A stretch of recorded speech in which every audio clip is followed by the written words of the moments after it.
If you are driven by data, whether you're, prepping for a critical product meeting or just intensely curious about what truly moves the needle, you know that in the world of information overload, correlation is cheap. Oh, it's everywhere. But causality, Yeah, that is rare gold. it absolutely is. And that's our deep dive today, designing robust experiments.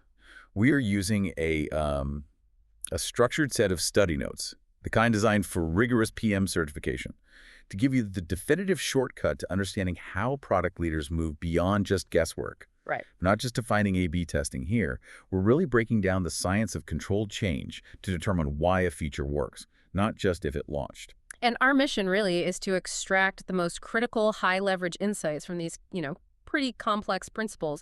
This material forces us to confront the biggest tension in modern product development. The speed versus rigor debate. Exactly. Balancing the speed the business demands with the statistical rigor required for true learning. If you rush an experiment, you are just. You're guaranteeing you make a confident but entirely incorrect decisions. Precisely.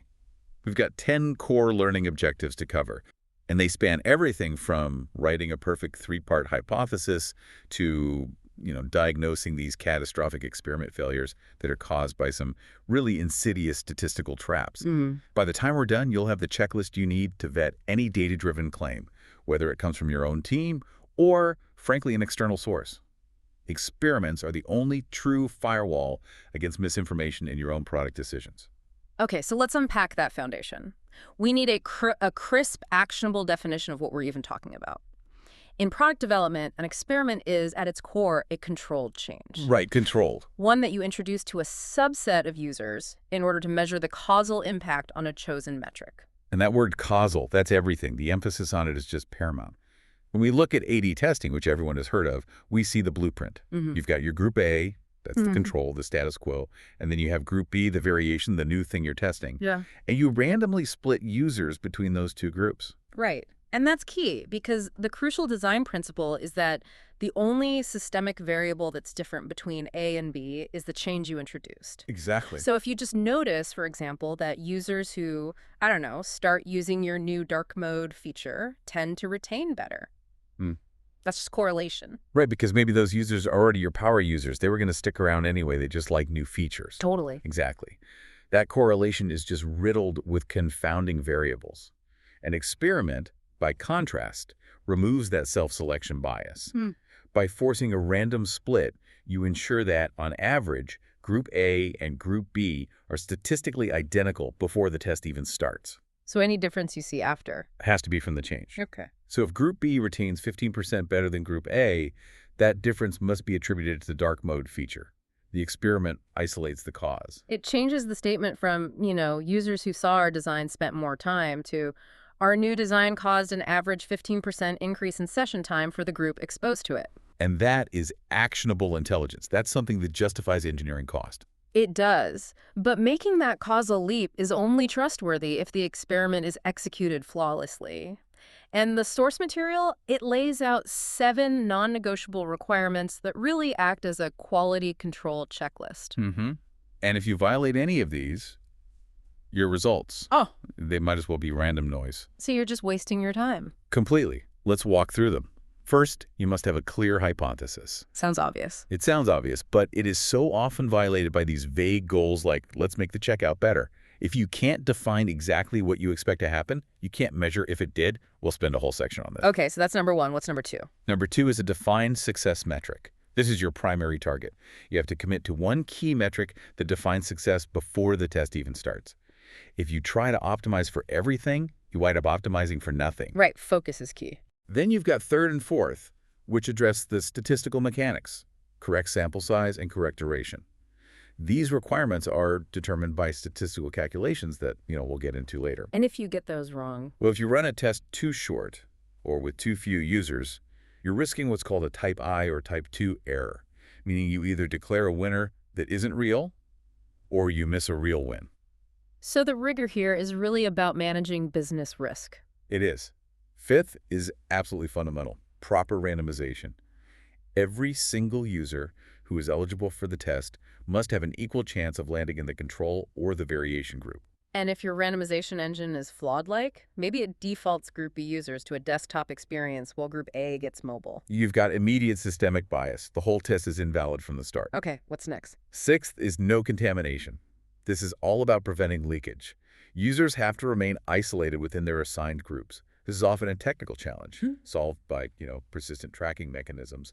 So you can't have someone flipping back and forth between the two experiences. Exactly. Or, someone using a shared office computer who briefly experiences the other variant. All of that just compromises the data integrity. And finally, the seventh, which you mentioned we'll drill into, is the warning against impatience. Right. No peeking at results mid-experiment. This is the one that feels the most counterintuitive to high-pressure product teams. Of course. Why can't I look at the results after 2 days? And the answer is that checking early drastically, and I mean drastically, inflates your false positive rate. It makes it statistically dangerous. These 7 rules are the bedrock. You ignore them at your own peril. Okay, so to satisfy that first requirement, the clear hypothesis, we turn to this BBW structure from the study notes because believe will. And you said this isn't bureaucratic overhead, it's a necessary tool. It guarantees clarity, it demands a data-driven rationale, and crucially, it establishes testability. It does. But let me introduce the friction point right away. If I'm a product manager and I'm running, say, 4 tests a month, justifying this BBW structure to my engineering team, it feels like I'm adding a lot of documentation overhead.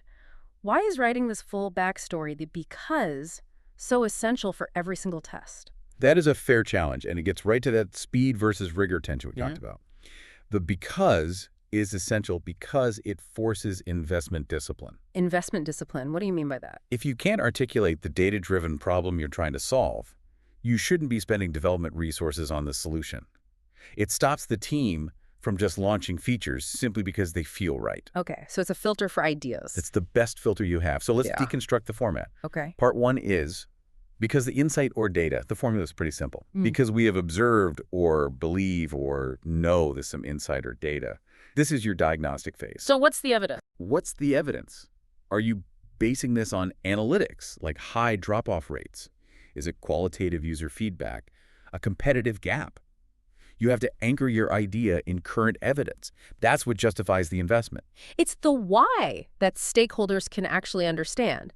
If you walk into a roadmap review and you just say, we need to redesign the checkout button, that's an opinion. Right. But if you say, because our analysis shows users hesitate for an average of 3.2 seconds longer at the current checkout button than the industry benchmark, now you have a quantifiable problem. It's tied to a real data point. Exactly. And then you can move to the solution mechanism. Which is the believe part. Part 2, believe the change. This is the intervention. We believe that this change or feature will work.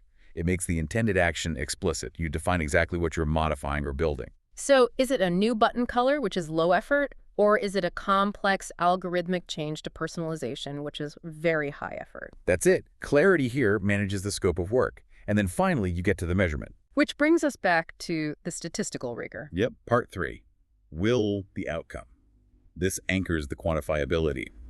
Will lead to this desired user behavior or metric movement. And this part has to be specific and measurable.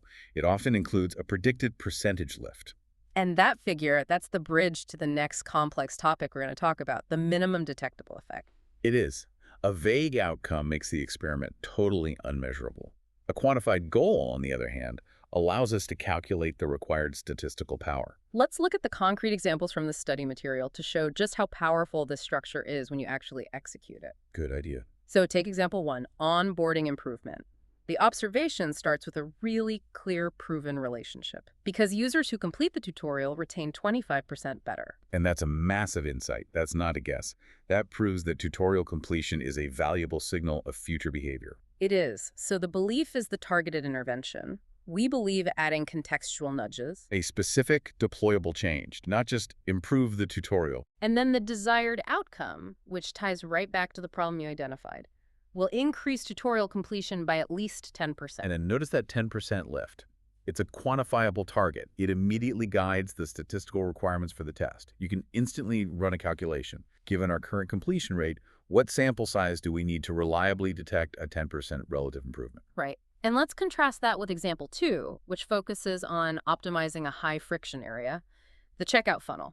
Okay. The insight here is diagnostic. It identifies the exact point of leakage. Because 40% of drop-offs occur at the ad addresses step. That 40% is pure friction data. That's a huge leak in your funnel. It is. So the belief is the proposed solution to eliminate that friction. We believe auto-detecting addresses. A clear, explicit change designed to remove user effort makes total sense. And the outcome. We'll improve checkout completion rate by X%. Right, and that X% isn't just pulled from thin air. It's usually an educated guess based on industry benchmarks or maybe previous test results, and it serves as the MDE target. The BBW format works because it turns an opinion, let's fix the address step, into a structured, evidence-based, and measurable research project. And it guarantees alignment across the whole team, right? Everyone knows why they're building it, what they're building, and exactly how success will be measured. No ambiguity. So once that BBW hypothesis is locked, choosing the correct metrics is the next critical filter. It's not enough just to measure something. You have to measure the right thing. And our sources define a kind of hierarchy that dictates which metrics have the ultimate veto power. Right, we categorize them into 3 roles. And the most crucial, by far, is the primary metric. This is the one single metric the entire experiment is designed to optimize. Just one. Just one. This focus is absolutely necessary for statistical integrity.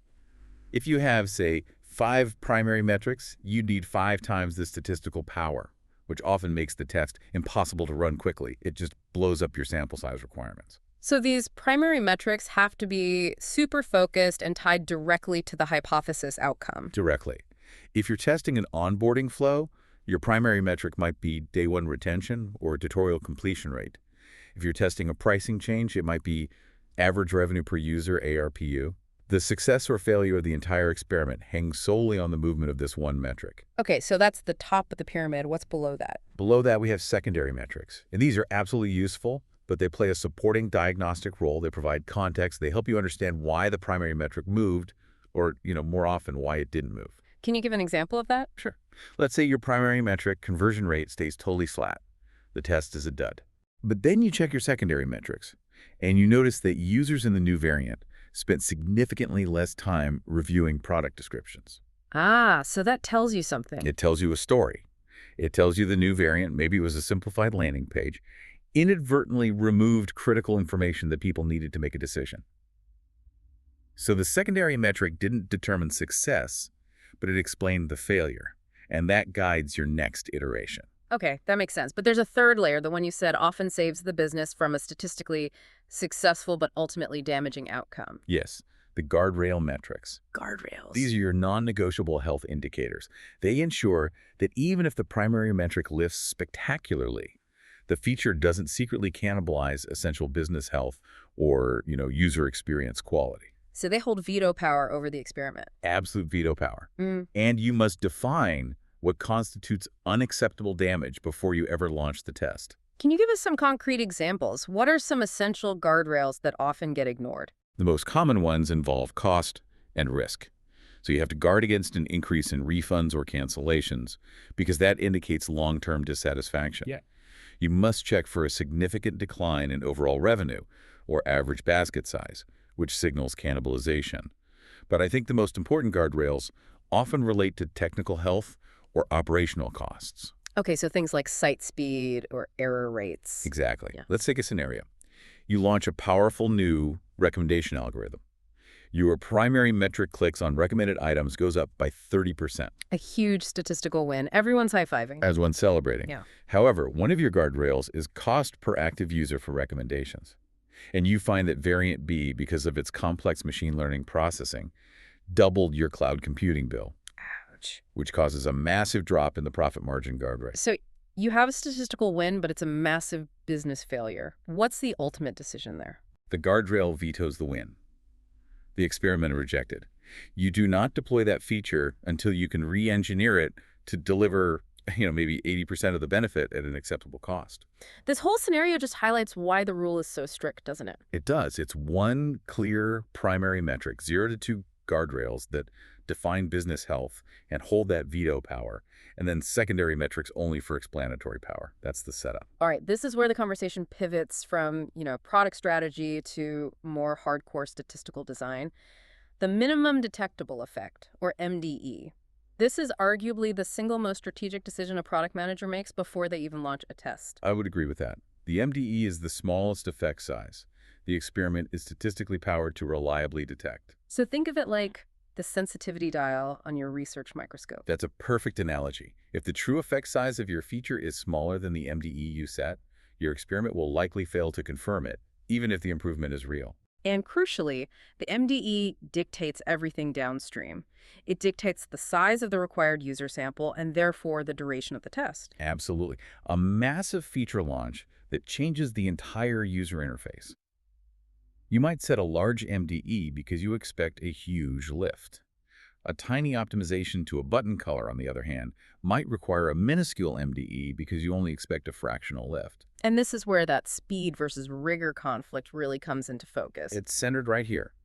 You, as the decision maker, have to strategically determine how small of an improvement is actually worth running a multi-week, multi-million user experiment for. Okay, so let's break down the mathematical implication of getting this wrong. If we set the MDE too small, say we're trying to detect a 0.01% increase in conversion, what happens to the resources we need? Your required sample size just explodes. To gain the necessary statistical certainty to detect such a tiny change, you might need to run the test for 3, maybe 6 months. Using your entire user base. Potentially. And not only does that incur huge operational costs, it also creates political risk. A 6-month test is often inconclusive simply because external market factors, a competitor launch, seasonality, a global pandemic, they change the baseline behavior of your users during that test period. Okay, so that's the risk of setting it too small. Conversely, what if the MDE is too large? If we only design the test to register these huge 10% or 20% lifts? Then you risk what the study notes call a type 2 error or a false negative. A false negative. A false negative occurs when we believe the variant had no effect, so we reject it, when it actually delivered a real profitable, say, 5% lift. Ah, I see. If your MDE was set to detect 10% or more, that 5% real lift will likely just register as inconclusive or no statistical significance, and you're forced to kill a perfectly good feature.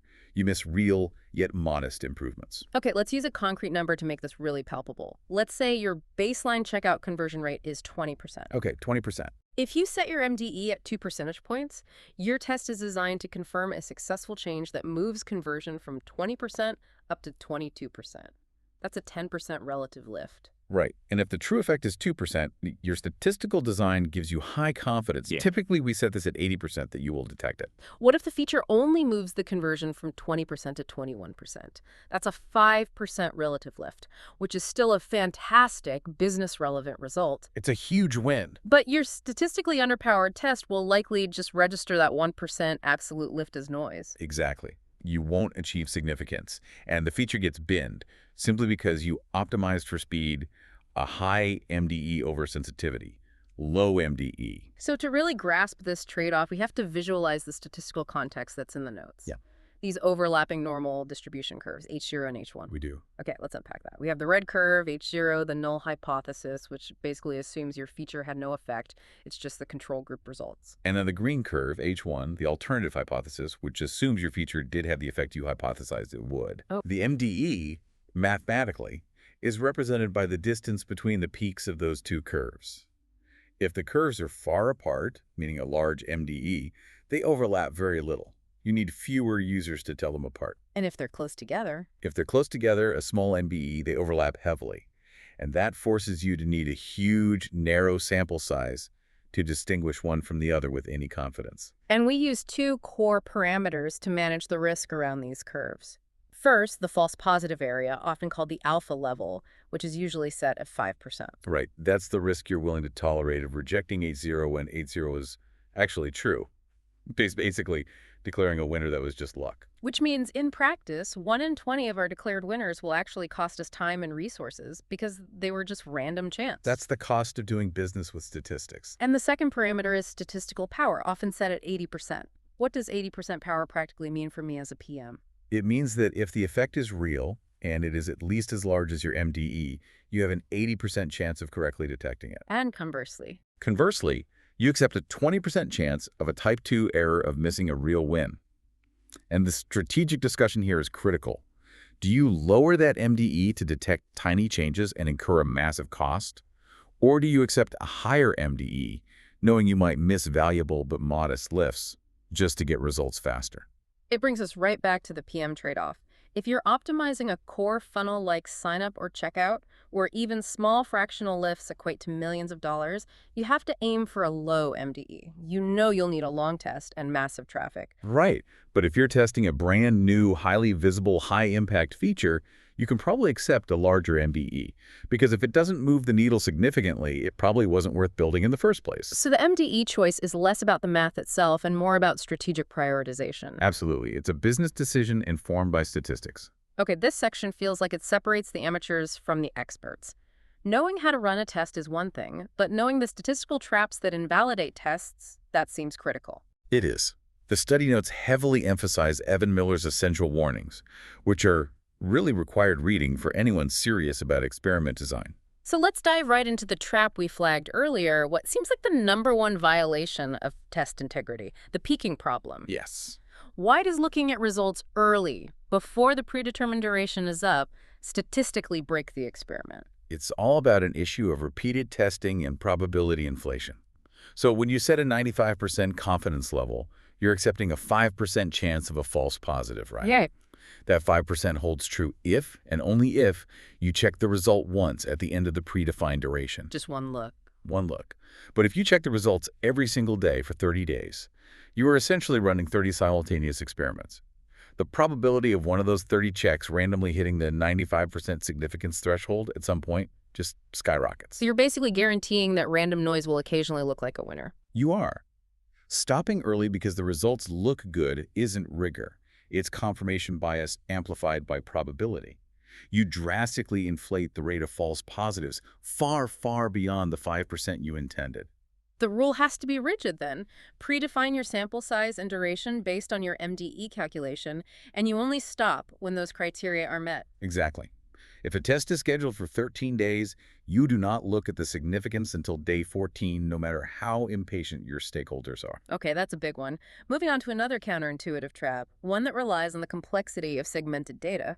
Simpson's paradox. Ah, yes. This sounds like a PM's nightmare because it means your aggregate metrics can actually lie to you. They absolutely can.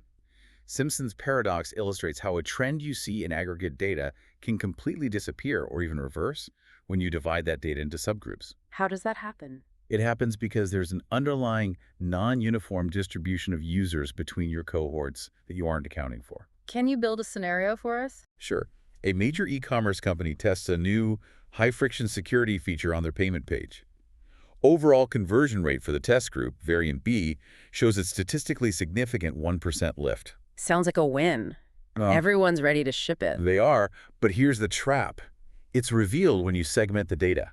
You look at the data split by device type, and you find that for desktop users, the conversion rate jumped by 5%. Fantastic. Great. However, for mobile users, the conversion rate plummeted by 4% because the new security overlay was buggy and difficult to close. No, so how did the overall conversion still win? Because 90% of the traffic during that test just happened to be returning high-value power users who primarily use desktop. They were the only ones who saw the benefit clearly. And the tiny segment of new high-growth mobile users. They experienced a disaster. But their numbers were too small to veto the massive desktop gain in the aggregate metric. So the aggregate metric lied. It suggested a win when it was actually actively sabotaging a critical growth channel. Wow, so the lesson here is non-negotiable. You must always analyze your results by key cohorts, new versus returning users, device type, geographic location, platform. Always. A feature that wins overall but destroys a critical segment of new users has to be rejected or redesigned for that segment. Okay, beyond these two huge statistical pitfalls, we have to address some other critical design and measurement flaws. Let's talk about unbalanced or dirty randomization. This one goes right back to the core principles. It violates the core of a controlled experiment. If your randomization mechanism is biased, you don't have statistical parity between Group A and Group B before the test even starts. The whole thing is rotten from the beginning. It is. Imagine a flawed technical deployment where Group B is accidentally favored for users with older operating systems. Yeah. Now, any negative performance metric could be attributed to their old tech, not to your feature. So what are some common issues here? Things like users ending up in multiple groups, bots skewing results if one group gets hit with disproportionate bot traffic, or even the targeting rules themselves introducing a systemic bias. If your pre-analysis checks show the groups are not balanced on critical metrics like sign-up date or device type, the test has to be stopped and fixed immediately. Okay. Next up, the novelty effect, which you mentioned speaks directly to the duration of the test. It does. The novelty effect is the temporary excitement boost that many new features get, simply because they are new. A redesigned button might see a massive click-through rate spike for 3 days just because users are curious and exploring the change. But after a week. They revert to their habitual behavior, and the effect fades away. So if an experiment is only run for 4 days, you capture that peak novelty spike and you conclude you have this huge winner. Right. You roll it out, and 2 weeks later, performance is right back to baseline, and you've wasted all that development effort. So the mitigation is tied to best practice. It is. Experiments must run long enough to account for this fade and to capture at least one full behavior cycle. If your users typically log in every 7 days, you need at least 14 days of runtime to capture 2 full cycles of their normal behavior. Makes sense. And finally, let's just quickly revisit survivorship bias. This is a subtle but really powerful flaw in measurement. If you're measuring the success of, say, a complex onboarding flow, and you only analyze the behavior of the users who completed it. You're committing survivorship bias. Exactly. You are ignoring the thousands of users who dropped out because your change was confusing or difficult. You only measure the survivors of that difficult experience, which leads to misleadingly positive conclusions about how effective the new flow is. So the rule is to always measure the full population that was exposed to the change, not just those who made it to the end of a funnel. Always.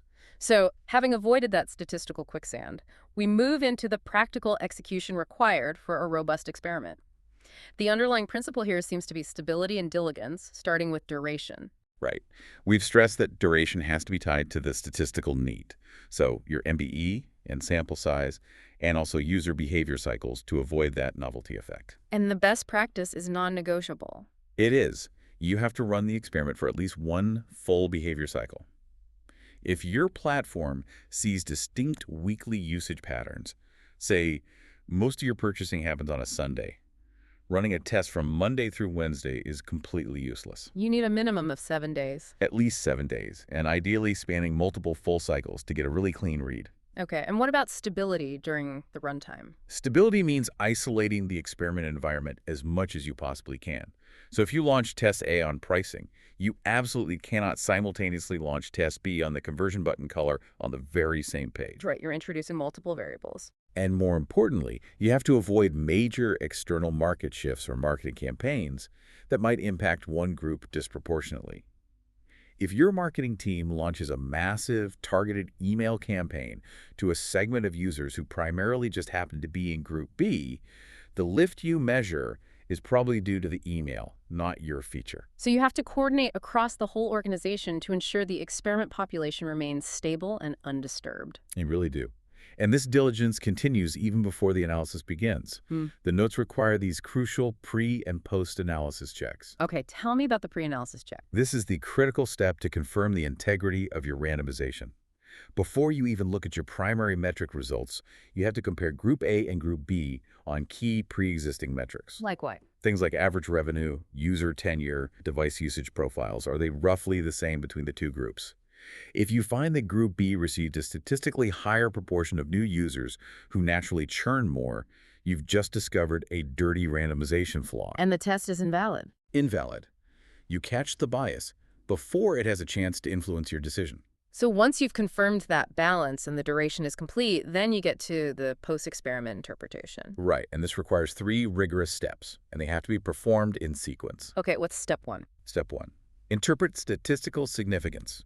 Did the result pass the 95% confidence threshold? Is the observed difference highly unlikely to be due to random chance? If the test is inconclusive, you stop. You do not ship. That's a hard stop. What's step 2? Step 2.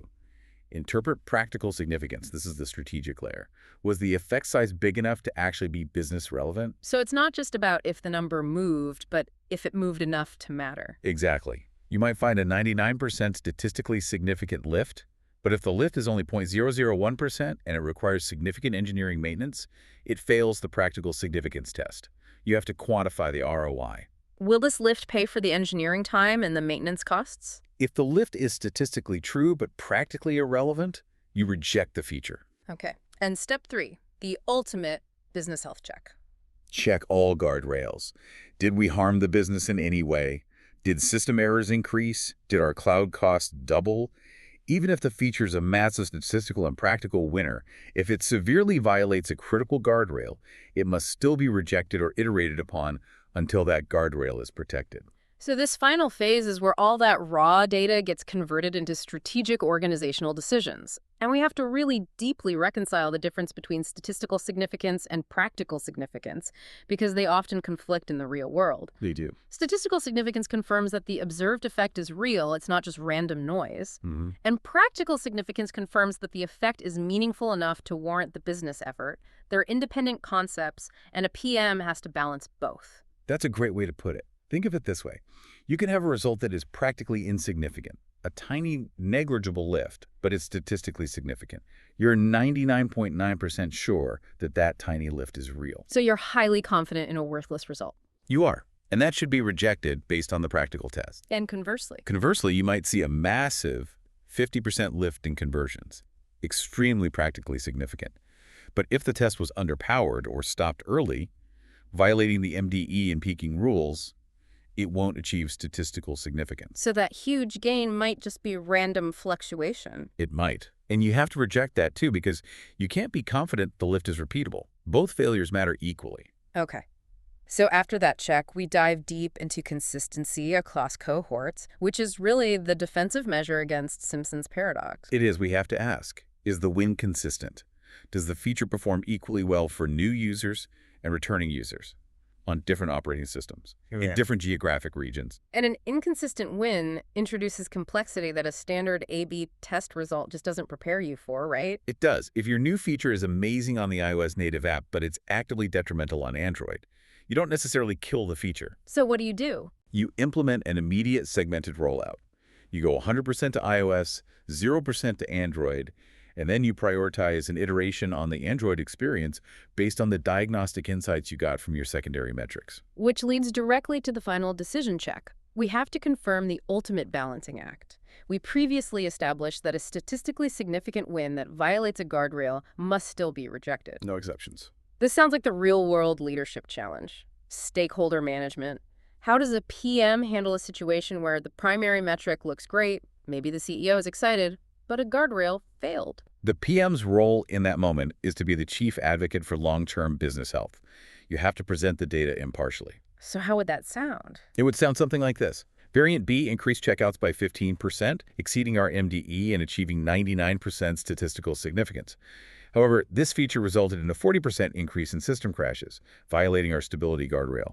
The risk of long-term user churn and immediate support costs outweighs the short-term conversion gain. And then the recommendation. Therefore, we reject the current implementation, and the next step is to iterate by focusing only on mitigating the system load. That structured approach just removes all the emotion and opinion from the decision, doesn't it? It does. It ties the experimental outcomes directly to roadmap decisions. If it wins on all three fronts, stat sig, practical sig, guardrails, you scale it to 100%.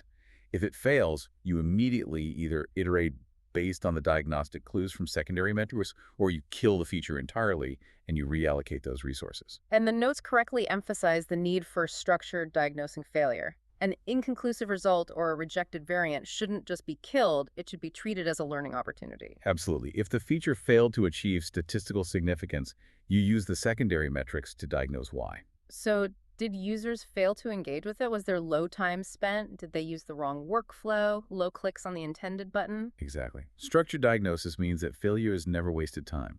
It simply provides the because for your next iteration's hypothesis. #outro. Wow. This deep dive really provided the definitive structure for building causal certainty in product development. We've moved so far beyond just correlation and into the necessary statistical rigor. You now have the essential tools: the demanding clarity of the BBW hypothesis format, the non-negotiable veto power of guardrail metrics protecting your business health, and a solid understanding of the minimum detectable effect, which forces you to make those strategic trade-offs between speed and statistical sensitivity.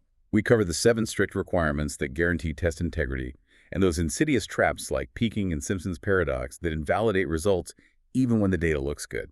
True insight, as we've repeatedly stressed, it comes from prioritizing structure and causality over raw speed. Yeah, rushing experiments or using dirty randomization just guarantees you make costly, confident errors. It does. So, as we conclude, let's revisit the complexity that's inherent in running these long, rigorous experiments.